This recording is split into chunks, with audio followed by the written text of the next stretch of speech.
Matapos po ang 50 araw, salamat sa Diyos at nag-file na rin ng kauna-unahang pleading ang mga abogado ni Tatay Digong para siya'y mapagpalaya. Ito po ay isang challenge sa jurisdiction ng hukuman na matagal ko na pong sinasabi na ito talaga ang dapat i-file. Tsaka na yung provisional release kasi kaya ng sinabi ko dati sa inyo, no, ang provisional release, wala po ako nakita na kahit sinong akusado ng core crimes, gaya ng crimes against humanity na ginamit nila kay Tatay Digong na nabigyan ng provisional remedy. Kaya provisional remedy, hindi rin sa Pilipinas yan, sa ibang miyembro ng ICC. Pero mabuti naman, after 50 days, na-file na itong challenge to the jurisdiction na parang motion to dismiss.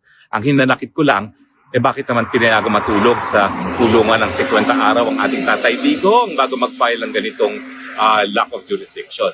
Siyempre, alam nyo na ang dahilan yan. Ang linalaman ng petisyon ay dahil nga po, pangalawang taon na nasimulan ang preliminary investigation ng hukuman at dahil dyan ay lampas na isang taon na dapat nagsimula ng preliminary investigation ng piskalya. Ang rationale po nito, ang Rome Statute po hindi mandatory. Libre ang mga bansa magdesisyon kung sumapi at libre ng mga bansa na magdesisyon kung sila bibitiw na sa ICC.